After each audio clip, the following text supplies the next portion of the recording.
Eh bien, salut à tous et à toutes, c'est VR et aujourd'hui on se retrouve pour une nouvelle vidéo sur les 10 choses que vous ignorez peut-être sur Noël. Donc Noël, tout le monde sait c'est quoi? C'est la fête le 24 décembre en France et le 25 décembre. Donc c'est où vous avez tous vos cadeaux, le sapin et tout, le Père Noël, mais bon je vais pas tout vous décrire, car je pense que vous savez c'est quoi Noël quand même si vous êtes un peu attardé. Donc aujourd'hui je vais vous dire des choses que vous ignorez sur le Noël, sur le Père Noël, sur le sapin, sur les dates et tout. Bah c'est parti, donc déjà j'ai commencé par que ce n'est pas la même date partout. Car oui, tout le monde sait qu'en France c'est le 24 et le 25 décembre. Et pour certains petits vénards, donc ceux qui habitent dans le nord-est, au pays genre Alsace, Lorraine et tout, et ben la distribution des cadeaux commence dès le 6 décembre avec la Saint-Nicolas. Donc la Saint-Nicolas c'est la fête des garçons, en fait, voilà, tout simplement. La fête des garçons. Donc en Alsace-Lorraine, les cadeaux commencent dès le 6 décembre. Une tradition observée également en Europe du Nord et de l'Est, dans la nuit du 12 au 13 décembre, certains pays européens, notamment la Suède, fêtent aussi la Saint-Lucie, en l'honneur de la patronne des Lumières. Arrive ensuite le jour J, le jour bien sûr le 25 décembre, férié en France, donc je pense que c'est un peu normal, même si je sais qu'il y a quand même des gens qui travaillent le 24 décembre au soir, je pense que ça fait chier, il n'y a pas de réveillon, simplement. Et beaucoup d'autres pays comme l'Allemagne, l'Autriche, le Royaume-Uni, la Finlande et l'Italie chôment également le 26. Et en Espagne, les fêtes de Noël se terminent le 6 janvier avec le jour des rois, donc les rois mages et tout, donc c'est aussi férié. Imaginez que là-bas en Espagne, le Noël, ça dure du 24, excusez-moi, au 6 janvier.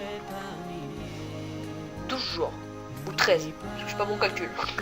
12 ou 13 jours où c'est Noël tout le temps, des cadeaux, des bonbons, des gâteaux. Ça va vraiment être un truc de fou quand même quand vous pensez bien. Que des cadeaux tout le temps, que des bonbons. Ah là, ça va être pas mal. Le Père Noël n'a pas le monopole des cadeaux. Donc tout le monde sait qu'en France, à Noël, c'est le Père Noël qui ramène les cadeaux. Et dans certains pays, c'est le petit enfant Jésus, des fois, qui ramène les cadeaux. Des fois, c'est à la Saint-Nicolas, c'est le Saint-Nicolas lui-même qui ramène les cadeaux dans certains pays. Le petit Jésus et parfois une sorcière. Donc lui, la Befana, c'est une vieille sorcière qui se charge de distribuer des cadeaux aux enfants sages à Urbania, en Italie.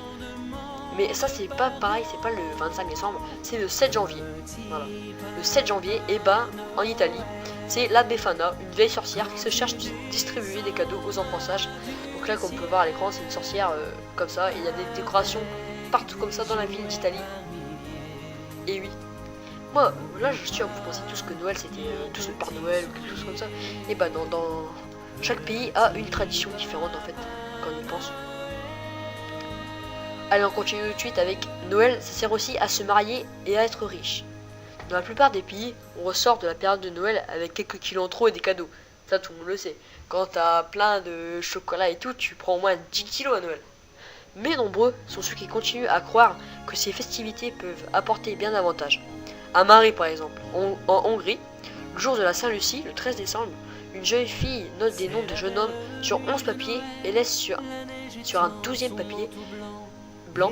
Elle pioche un chaque jour jusqu'au 24 décembre. Le dernier tiré est bon. S'il est blanc, elle ne se mariera pas. Donc imaginez-vous, une fille tire le truc blanc, elle ne se mariera jamais.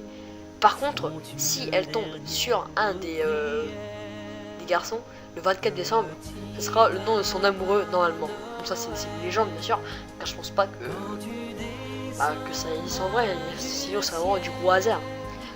En République tchèque, si vous parvenez à avoir une étoile dans une pomme coupée en deux, celle-ci vous protégera toute l'année.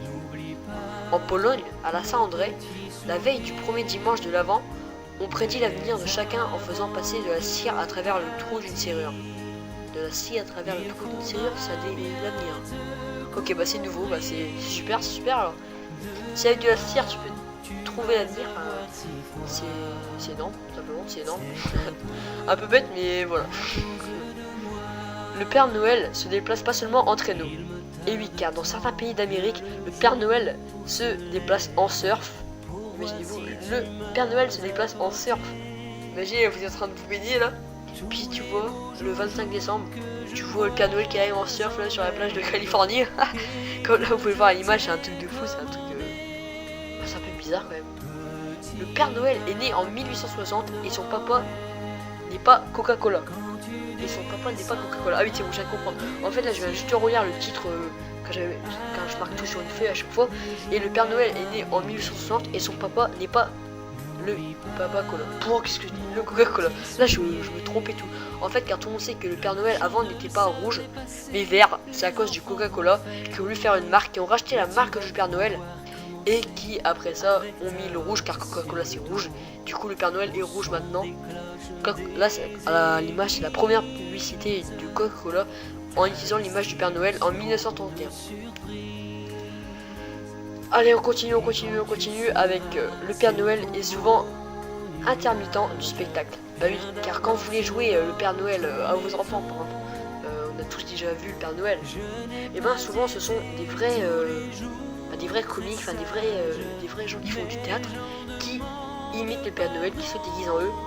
L'air con c'est quand c'est quelqu'un de ta famille qui ne sait pas jouer le Père Noël et que tu te rends compte que c'est lui. Ça c'est bien l'air con, je pense. Ça c'est bien l'air con. Donc allez, voilà, c'était la première partie de cette vidéo. J'espère qu'elle vous aura plu.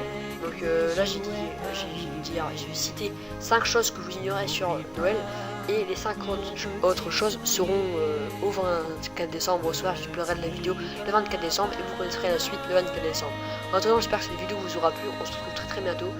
N'hésitez pas à vous abonner à ma chaîne, ça me ferait énormément plaisir. Et je vous dis à la prochaine. Allez, bye tout le monde.